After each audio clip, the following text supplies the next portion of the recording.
કે આ તિરુપતિ લાડુની અંદરથી તંબાકુ મળ્યું છે। આ એક આરોપને કારણે ફરીથી ખળભળાટ મચી ગયો છે। નમસ્કાર દર્શક મિત્રો, તિરુપતિ લાડુનો વિવાદ હજુ ચરમસીમાએ છે। ત્યાં એમાં એવી એક વાત સામે આવી કે આ તિરુપતિ લાડુની અંદરથી તંબાકુ મળ્યું છે। આ એક આરોપને કારણે ફરીથી ખળભળાટ મચી ગયો છે। તો આના વિશે હું તમારી સાથે વાત કરીશ। મારું નામ રાજેશ શાહ છે અને તમે જોઈ રહ્યા છો ખબર છે.com।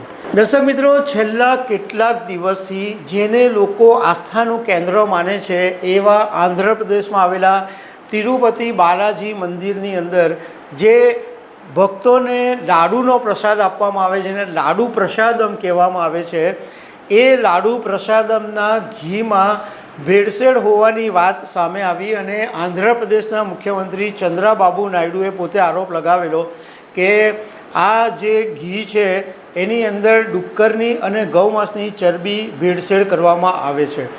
આ વાતનો ખળભળાટ મચેલો છે અને એ પછી તો મંદિર ટ્રસ્ટે ઘીનું જેની પાસેથી લેતા હતા એ બદલી રાખ્યું છે। પરંતુ હવે એક નવો વિવાદ સામે આવ્યો છે।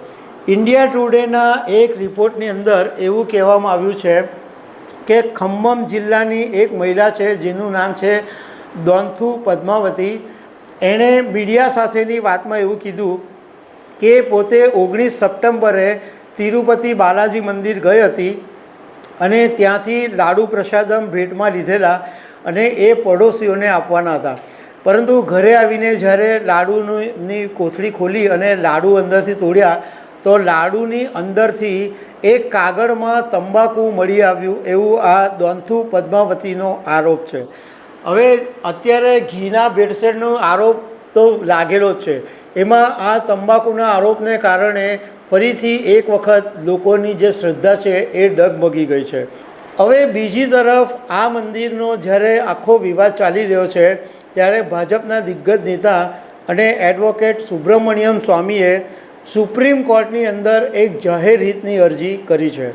એમણે પોતાના એક્સ પ્લેટફોર્મ ઉપર એવું લખ્યું છે કે મેં સુપ્રીમ કોર્ટની અંદર મુખ્યમંત્રી ચંદ્રાબાબુ નાયડુના પાયાવિહોણા આરોપો વિરુદ્ધ PIL કરી છે, એટલે જાહેર હિતની અરજી દાખલ કરી છે અને સુપ્રીમ કોર્ટને વિનંતી કરી છે કે આ તમામ આક્ષેપોની તપાસ સુપ્રીમ કોર્ટની હાજરીમાં થાય એવી સૂચના આપવામાં આવે એવી સુબ્રમણ્યમ સ્વામીએ માંગ કરેલી છે।